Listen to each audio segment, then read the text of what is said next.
범죄학 마지막 수업 진행합니다. 앞 시간에 이어서 바로 실행합니다. 앞 시간에 이어서 우리가 이제 그 방법론을 봤고요. 자, 낙인 접근과 함께 문제 풀어볼게요. 낙인적 접근이란 거는 낙인을 찍으면, 즉 범죄자를 처벌해서 전과를 만들어 놓으면 영원히 전과자로 된다. 그래서 그런 부분이 있죠. 낙인적 접근에 따르면 문화 집단의 구성원이 규정한 사회의 어떤 법칙, 규범에서 벗어난 행위, 이런 행위로 규정되면 일탈로 취급을 하고 낙인이 찍히는 거죠. 물론 모두 범죄인 것은 아니지만 다른 사람들이 일탈로 반응하기 때문에 일탈이 되는 거다. 즉 한마디로 왕따 있죠, 왕따. 한 사람이 바보로 만들면 다 바보 취급하는 거예요. 왕따로 만들어버리는 거예요. 그게 낙인적 접근이다. 베커는 그래서 베커는 낙인을 적용하여 베이커리 빵집 베이커를 찍어버리죠. 빵 문양을 찍어버리죠. 베커는 낙인을 적용하여 낙인을 찍힌 사람을 일탈죄로 한다. 우리 사회에 아직도 낙인 이론이 찍힌 사람이 많다. 학교에서 왕따라든지 선입견, 저 사람은 원래 저래 하고 우리도 모르게 동료들을 폄훼하고 바보로 만들고 왕따로 만들고 이런 경우가 많죠. 직장에서도 마찬가지고. 그래서 우리가 이렇게 누군가를 낙인을 찍는 행동들은 정말 조심해야 됩니다. 그러면 배웠던 내용을 한번 문제를 풀어볼게요. OX. 자, 비교 문화적 접근. 자, 비교 문화적 접근 했죠. 문화를 비교하는 거. 모든 집단에 걸쳐서 볼 때 동일한 똑같은 보편적인 행위 규범이 있다. 셜리는 모든 집단은 법으로 규정되어 있지 않는, 자, 셜리는 모든 집단은 법으로도 규정이 되어 있지 않는 행위 규범인 기준이 있다. 이런 것도 있고, 모든 집단은 비교 문화적으로 볼 때는 모든 집단은 동일한 규범을 가지고 있다. 비교 문화적 접근. 또 하나, 셸리는 모든 문화가 그러면 다 동일하게 법으로만 다 규정되어 있는 거 아니다. 규정되어 있지 않는 그런 행위 규범인적인 기준도 가지고 있다. 관습적으로 규범이라든지 오랫동안 모든 사람들이 인식해서 법적 확신을 얻은 그런 규범들이 많이 있겠죠, 그죠? 두 번째, 통계적으로 접근하는 거죠. 통계적이란 것은 빈도, 분포표, 빈도가 어디에 분포가 되어 있나.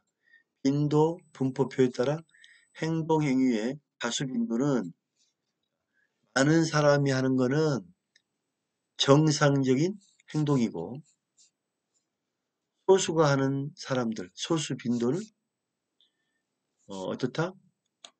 중요 범죄 행위로 보는 그 통계적으로 맞느냐 정리에 따라서 접근하는 것, 통계적 접근이다. 밀킨스는 다양한 행위의 발생 빈도에 초점을 맞추어 발생 빈도가 높은 것은 정상이고 발생 빈도가 낮은 것은 이탈이다. 이탈이다. 같은 얘기죠? 낙인적 접근 보면 누군가가 왕따로 만드는 것, 낙인을 찍어버리는 것. 문화 집단의 구성원이 있다면 그 규범에서 벗어난 행위를 할 때 일탈자로 취급하는 것. 모두 범죄인은 아니지만 모두 범죄는 아니지만 여러 가치 있는 사람들이 한 사람을 일탈로 반응하고 왕따로 만들기 때문에 이탈이 되고 왕따가 되는 거다. 이게 낙인이죠. 따라서 베커는 낙인을 적용하여 일탈이라는 낙인을 찍어버린 사람을 일탈자로 규정한다. 어렵지 않죠, 그죠? 자, 범죄가 성립하기 위해서는 위법성, 책임성, 구성 요건에 해당돼야 된다. 이 표현이 어려운데 범죄가 성립하려면 즉 수사를 검찰, 경찰은 수사를 하죠. 수사가 끝나면 이거를 법원에 넘겨줍니다. 이거를 기소라고 하죠. 기소. 자,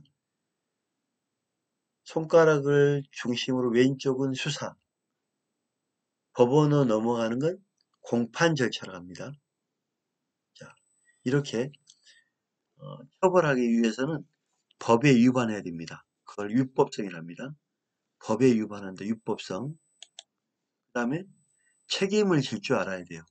아기가 젖먹이는 아이가 너 책임지라면 가능한 일입니까? 책임이 안 되죠. 우리 14세 미만 위법은 죄명이라고 했죠. 죄명. 책임은 욕먹어도 돼 너는 하고 비난 가능성 너 욕먹어도 돼. 너가 행동했기 때문에 너가 왜 이런 행동을 했어? 너는 혼나야 돼. 책임성이죠. 그러나 정신질환이 있거나 아프거나 올바른 판단력이 없거나 이런 건 책임성이 없죠. 그죠? 처벌이 안 되겠죠? 사람이 처벌되려면 위법, 죄명이 걸려야 되고 책임질 줄 알아야 된다. 그리고 거기에 맞는 구성 요건. 예를 들면 남을 속여서 기망하여 돈을 편취한 자는 사기로 처벌하죠. 자, 그렇게 하나하나 구성 요건에 맞아야 되겠죠. 따라서 위법성은 좁게는 법규에 위배되고 넓게는 사회 상규, 상식에 위배되는 것이다. 위법성이 조각되는 자, 위법성이라는 것은 법에 위반한 것을 종이를 조각한다. 찢어버린다. 휴지로 만들어버린다. 그죠? 찢어버린다. 그걸 기각, 조각. 위법성을 찢어버리기 위해서는 조각 사유는 위법성을 찢어버리는 조각되는 사유를 살펴보면 자, 의사가 업무상 치료하기 위해서 환자의 수술하기 위해서 배를 갈랐다. 이것도 위법인가요? 아니죠. 자, 사형 집행인 우리나라 사형 집행은 교수형이죠. 자, 사형 집행인이 법령에 따른 사형수를 집행한다. 이거는 법에 규정된 행위이기 때문에 정당한 행위죠. 자, 구성 요건은 형벌법규 규정에 금지되어 있는 구체적인 행위를 말합니다. 책임성은 행위자에 대한 비난 가능성, 막 혼나야 되고 욕을 먹을 수 있는 비난 가능성을 말한다. 사람을 죽인 자는 정신 이상자, 14살 미만자에 대해서는 형사 책임이 없다고 했죠. 14살 밑으로는 형사 책임이 없습니다. 이 나이를 좀 낮추자는 의견이 있죠, 요즘에. 그 다음에 쾌틀레. 쾌틀레는 벨기에의 수학자이고 사회학자이다. 통계학적 방법이 범죄 연구에 적용됐음을 알고 처음으로 범죄학에 있어서 계량적 기술을 도입했다. 쾌틀레는 수학자이고 사회학자이다. 통계학적 방법이 통계학적인 방법이 범죄 연구에 적용될 수 있음을 알고 범죄학의 연구에 계량적인 기술을 도입하였다.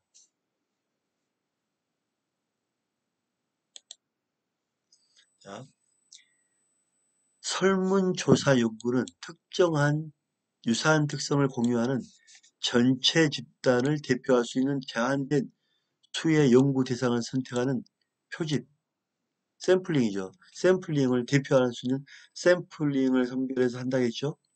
통상적으로 이루어진다.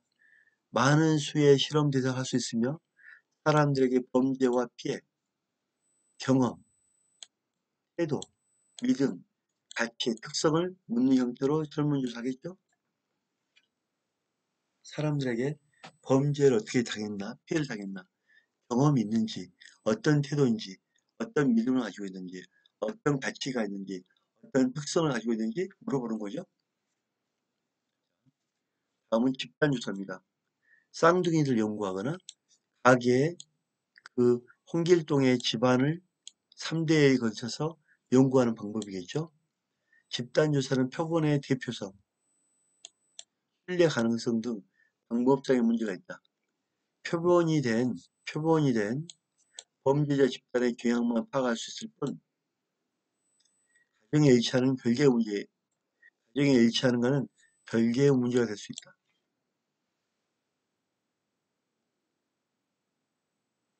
뭐든지 신뢰 가능성이 있어야죠, 그죠? 신뢰 가능성을 가지고 집단 조사를 해야 되겠죠? 종단적 연구 방법, 종단.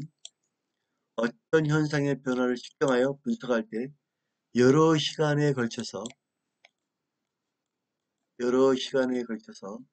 따라서 조사를 반복하는 것이다. 여기에는 동일한 조사 대상자를 동일한 조사 항목의 중심으로 특정 시점마다 반복하여 조사하는, 자, 동일한 대상자를 대상으로 동일 항목을 반복하여 조사하는 패널에 대한 연구, 방법이한 연구 대상의 특정 속성을 여러 시간에 관찰하여 결과를 비교하는 추세 연구, 유사한 경험을 공유하는 집단을 반복 조사하고 조사 시점에 따라 응답자를 서로 다르게 하여 조사하는 격리, 코호트 연구가 있다. 자, 여기서 말하는 코호트 연구는 유사한 경험을 공유하는 집단을 시간의 흐름에 따라 관찰하고 반복 조사를 한다. 조사 시점에 따라 응답자를 서로 다르게 하여 조사하는 방법이 있다. 범죄의 시작과 발달에 정보를 수집하는 데는 유용하다. 코호트 연구를 통해 울프강과 동료들은 소수의 만능 범죄자가 저지른 범죄가 전체 범죄의 부분을 차지한다는 사실을 확인했다. 소수의 만성 범죄자가 저지른 범죄가 전체 범죄의 대부분을 차지한다. 위험한 일이죠.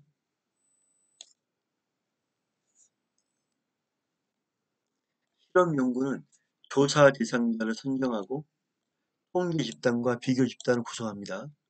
실험 조건을 갖추어야 하고 일정한 조건을 설정하고 그 속에서 발생하는 사실을 관찰하여 새로운 사실을 관찰, 가설의 타당성을 검증하고 단점은 주로 주된 대상이 사람이라는 점을 감안할 때 윤리적, 인도적 측면에서 문제가 될 수 있습니다. 자, 실험 연구는 조사 대상자를 우선 선정을 합니다. 그래서 통제할 수 있는 지배 집단, 비교 집단을 구성하고 실험 조건을 갖춥니다. 일정한 조건을 형성하고 설정하고 그 속에서 발생하는 사실을 관찰하여 새로운 사실을 관찰 가설이 타당한지 검증합니다. 단점은 주된 대상이 사람이라는 점을 강조할 때 윤리적인 측면, 인도적인 측면에서 문제가 될 수 있겠죠. 자, 또 하나, 범죄율은 인구 10만 명당 범죄 발생 건수로 작성한다. 범죄 10만 명당 범죄 발생 건수가 이 정도면 문제가 있는 거죠. 범죄율은 인구 10만 명당 범죄를 발생하는 건수로 파악하고 작성합니다.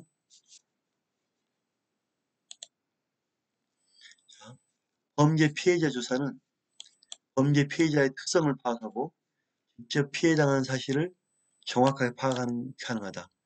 피해 원인 규모를 통해 암수 범죄를 해결하고 범죄 예방을 위한 기초자료로 사용되는데 피해자의 잘못된 해석으로 과대보고, 기억력 한계로 범죄 피해 경험을 기억할 수 없는 단점이 있다. 따라서 범죄 피해자를 중심으로 범죄 피해자의 특성을 파악하고 피해당한 사실을 정확하게 파악하는 게 범죄 피해자를 중심으로 하는 피해자 조사이다.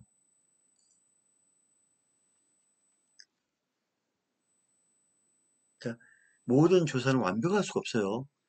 피해자를 조사하면은 피해자에 대한 정확한 자료가 많이 나오겠지만 피해자별로 바라보고 생각하는 게 다르다 이거예요. 그게 한계가 있다. 범죄학을 연구하기 위한 자료 수집 방법에는 범죄 통계, 실험적인 방법, 참여 관찰 방법, 수행 조사 방법, 표본 집단 조사 방법 등 여러 가지 방법이 있습니다. 자, 참여 관찰 방법. 어디에 참여해서 관찰한다 이거 참여. 즉 어떤 그 조폭 집단에 참여해서 관찰한다 이거예요. 이러한 참여 관찰 방법은 연구자가 체포되지 않은 범죄 집단에 내가 범죄 조직인 것처럼 촉번을 가지고 들어가 생활하면서 범죄 동기, 개발 활동 등을 관찰 기록하는 방법이겠죠. 참여 관찰은 쉽지 않은 방법이에요. 왜냐하면 신호학이 노출되면 위험하거든요. 학습 정리합니다. 많이 이제 기억나실 거예요. 학습 정리, 종단적 연구 방법. 종단적 연구 방법은 어떤 현상의 변화를 측정하여 분석할 때 여러 시간에 이렇게 했으면 여러 시간을 걸쳐서 반복 조사한다.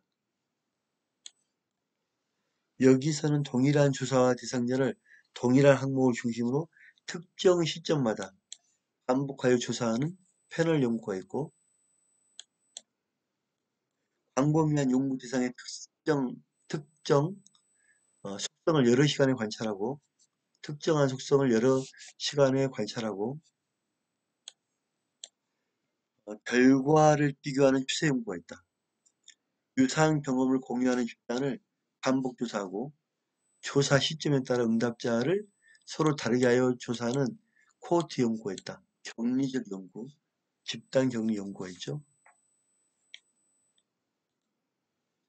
코호트 연구는 유사한 경험을 공유한 집단을 시간의 흐름에 따라 관찰하고 반복 조사한다. 예를 들면 그 유사한 경험을 느꼈다면 시간의 흐름에 따라 관찰하고 반복 조사하겠죠. 조사 시점에 따라 응답자를 서로 다르게 하여 조사하는 방법이다. 범죄의 시작과 발달에 따른 정보를 수집하는 데는 정말 중요하다. 코호트 연구를 통해 울프가 같은 동료들은 소수의 만성 범죄자가 저지른 범죄가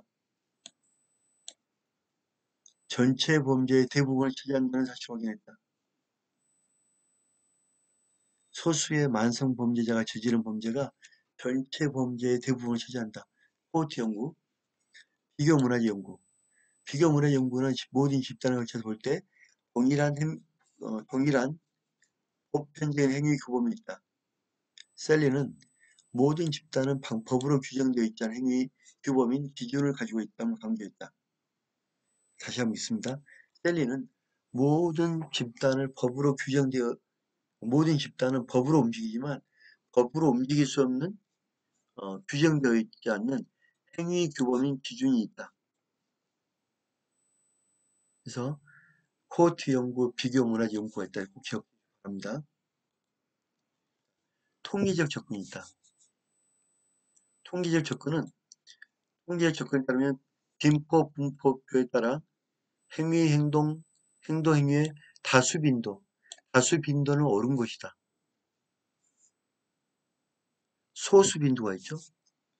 소수 빈도는 뭐냐면 중요 범죄 행위로 보는 통계적 접근인데 윌킨스는 다양한 행위의 발생 빈도에 초점을 맞추어 발생 빈도가 높은 것은 정상이고 발생 빈도가 낮은 것은 이탈이라고 봤다. 다양한 시각으로 보겠다. 윌킨스가 얘기했죠. 낙인적 접근은 정기에 대한 낙인, 수용자에 대한 낙인 등등 많이 있겠죠. 낙인적 접근에 따른 문화 집단의 구성원이 규정한 사회 규범에서 벗어난 행위는 일탈로 취급하나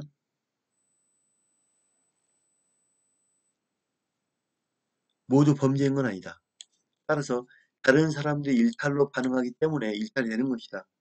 베커는 낙인 이론을 적용하여 일탈이란 낙인이 찍힌 사람을 일탈자로 규정했다. 베커는 낙인이 찍혀야만 일탈이란 낙인 찍힌 사람을 일탈자로 규정한 것이 그 전에 문화 집단이나 구성원이 규정한 사회 규범에서 벗어난 행위는 일탈로 취급하나 모두 범죄인 건 아니다. 다른 사람이 일탈로 반응하기 때문에 일탈이 되는 것뿐이다. 자, 오늘은 3강까지 마무리하겠습니다. 4강은 다음 시간에 하겠습니다. 장시간 수업 받으시느라 수고했습니다. 감사합니다.